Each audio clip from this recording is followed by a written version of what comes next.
What's up, guys? Dante here, back giving you yet another Dramascripted Saturday. And on how we do on every Dramascripted Saturday, we're going to start off with the ratings. So Raw gets another 1.732 million, AEW with 781,000, and NXT winning this Wednesday Night Wars with their Halloween Havoc theme with 876,000 viewers. So NXT beating AEW. What a fantastic show. Let me go segue into the notable events that happened on this Halloween Havoc. We had Damian Priest versus Johnny Wrestling in a Devil's Pit match, which I just another way to say no DQ or false count anywhere, no disqualification or non-sanction, or however way you want to put it, type of match. Great match, by the way. I'm Damian Priest is over with me. Like I've been looking at Damian Priest the past 3 months. I like his in-ring performance. I'm starting to dig his character. I'm all in for Damian Priest. I was huge when he won the North American NXT title. So I'm over on Damian Priest. This was a fantastic match. But Johnny Gargano beat him in this Devil's Pit match, and Johnny is now the North American champion, which I didn't expect the title switch here. I thought they were going to have Damian at least keep it until the takeover during the Survivor Series weekend. I thought he was going to at least have it for another month. It turns out it didn't last that way, but now we have a feud going, because who knows, maybe Damian Priest will get it back in a month or two. They'll build up a feud. And the next major thing that happened on Halloween Havoc is we had the return of Pete Dunne, the Bruiserweight. So McAfee came out to do a promo with Danny Burch and Oli Lorcan, the current new NXT champions, and then Kyle O'Reilly comes out, and then Pete Dunne comes out. Like, oh my god, the return of Pete Dunne.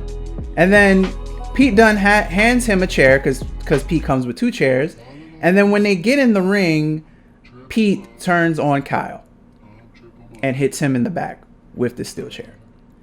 So I think Pete getting added to this group, I don't know if they're gonna call themselves an official name, but I think it gives them more star power. And yes, it's another big notable name, like Pete Dunne, first UK title holder, hold it for over 300 days too.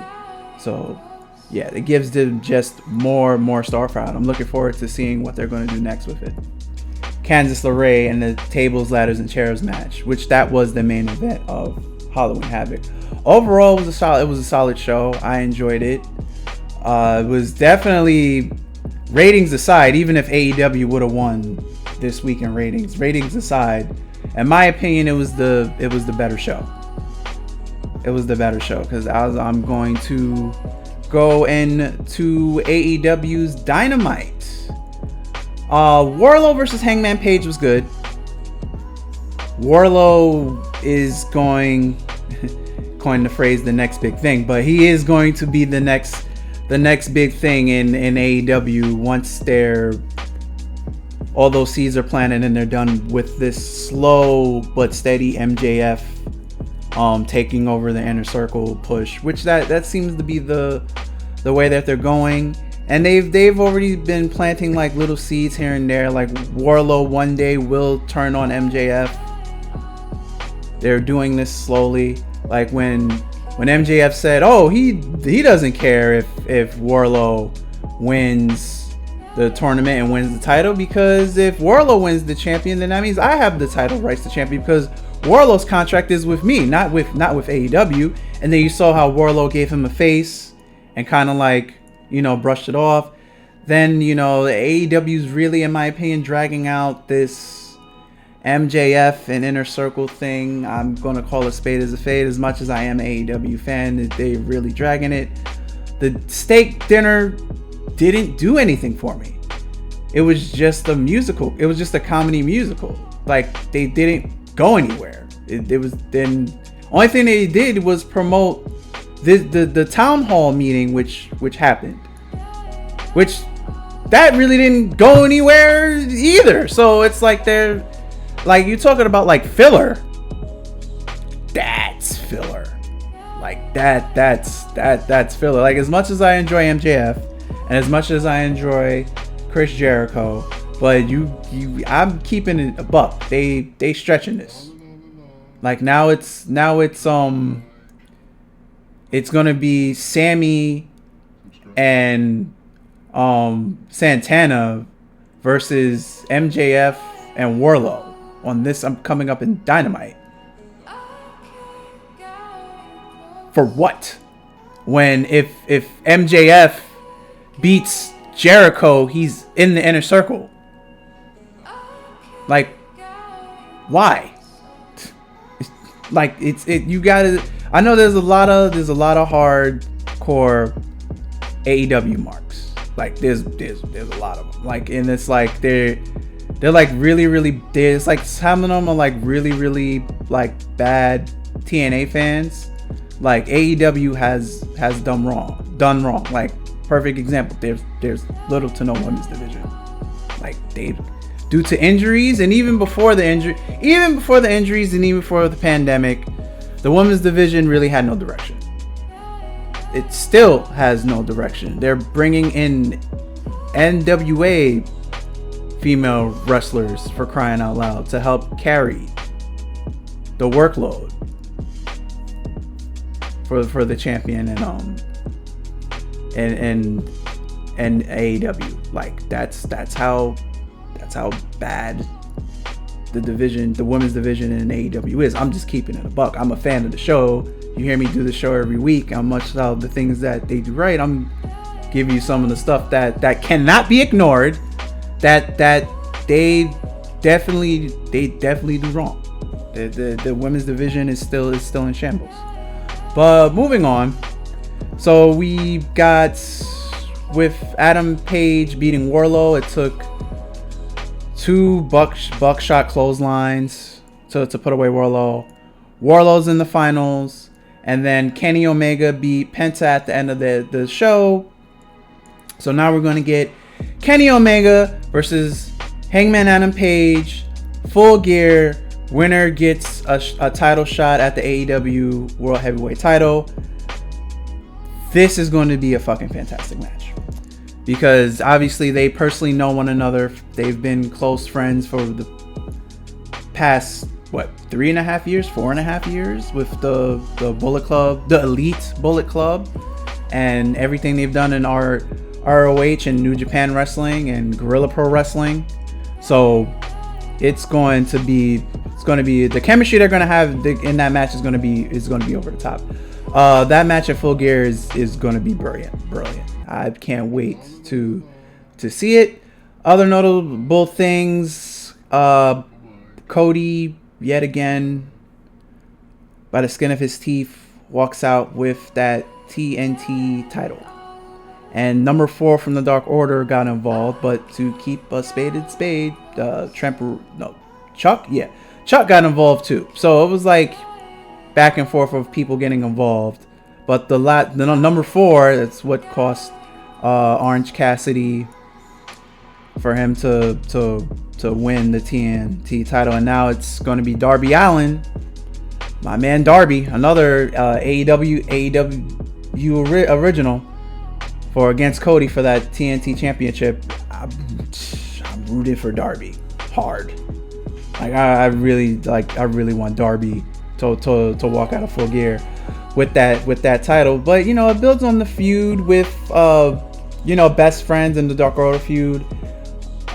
Starting off on the buy-in, it's going to be number 4 versus Orange Cassidy. So number 4 of the Dark Order versus Orange Cassidy.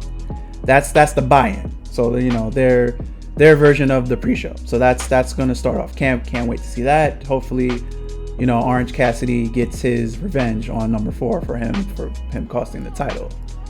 So then that was Dynamite. package promo from John, Eddie Kingston winning his match on Dynamite with the chokeout move. That match at Full Gear, which is next Saturday. Stay tuned for my predictions video on Full Gear. But they did that. That match is going to be good. It's going to be an I Quit match. Eddie Kingston versus John Moxley. That match is going to be good. But that was Dynamite. But this week, both in ratings and in entertainment and NXT 1. Now we're going to head on to Smackdown. Where was this Roman Reigns the first 5 years of this man's WWE career? Heel Roman is on point. This is Roman's niche. They could have Roman stay heel for the rest of his WWE career, and I would not have an issue with it. The show started with Jay already in the ring and Roman coming out and saying that by the end of the night you gotta, bow down and say that I really am the head of the tribe, head of the household. And Jay said he wouldn't do it, but he was like, you did the one thing that would make me say I quit. He was like, Roman was like, yeah, I know, these are the things you gotta do and the responsibilities that you have to take care of when you have this, and pointing to the SmackDown World Heavyweight title. And he was like, you'll see at the end of the night you will fall in line. And then we fast forward to the end of the night, and like I said before, Daniel Bryan's never had a bad match. Daniel Bryan versus Jey Uso for a spot on the SmackDown Survivor Series team. And Jey Uso not only beat Daniel Bryan clean, he destroyed Daniel Bryan at the end of the match, and then he fell in line and bowed down to the big dog Roman Reigns. Now, I'm thinking ahead. I think Jay, I could be wrong, but this is the brilliant part about this drama scripted stuff called wrestling. I think that Jey Uso is sucking Roman in. I feel like this is all an act, and I feel like when the time is right, he's going to turn back a face and he's going to turn on Roman, and eventually, who would have thought in 2020, or this could leak into 2021, that Jey Uso really has a shot at being your SmackDown World Heavyweight Champion. Or the Uso family tribe with Roman Reigns being the head could just reign terror and take over SmackDown for the next 6 to 12 months. Either or can happen as long as it stays entertaining as it is, as these past 2 months have been. I'm all in for it. Like, heel Roman is, besides Fire Funhouse Bray Wyatt, is the best thing to happen to SmackDown in a very, very long time. And then we go on to this Buddy Murphy, Seth Rollins, Aaliyah Mysterio feud thing. At this point, I'm trying to figure out when this is going to end. I mean, we got to the climax of the relationship. Aaliyah and Buddy Murphy finally had a romantic kiss on live television, and everyone's talking about the age gap, but Aaliyah Mysterio is 19. We know Buddy Murphy is 32? So we know it's an age gap, but guys, come on. It's drama scripted. Like, just go along with it. We know the age gap is there. Like, it's scripted acting. Like I get like the age gap. I get it's cringe, but the main complaint is like the age gap. But it's not real. It's story. So people are so focused on the age gap, and all along the feud has been going along. Like I said before, it should have ended. It should have finished at SummerSlam, but they're still going with it. So, like I said, I think I brought this up before in the past. It reminds me of the Bully Ray feud and Brooke Hogan, what they did in TNA. I think more or less this is going on the same thing. I think Buddy Murphy will show his true colors to Rey Mysterio's daughter, and then it'll be too late. The only thing with this is there's nothing on the line. With the Bully Ray thing, it was found out that he was the head of Aces and Eights, and he walked out with the TNA World Heavyweight title.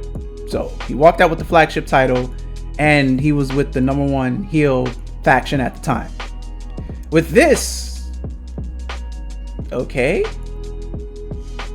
Buddy was evil this whole time. Dominic and Rey Mysterio were right. I guess the payoff they keep Rey's daughter. I guess. I don't know. But I feel like this feud has been going on too long. Hopefully it'll come to an end soon. But let's be optimistic about it. Let's see what direction they take. Raw was really heavy filler based. Just back and forth. New Day making fun of Street Profits and vice versa going on with that. WWE not knowing what to do with Nia Jax and Shayna Baszler. They were in 3 separate segments, and all of them felt out of place, and all of them felt forced.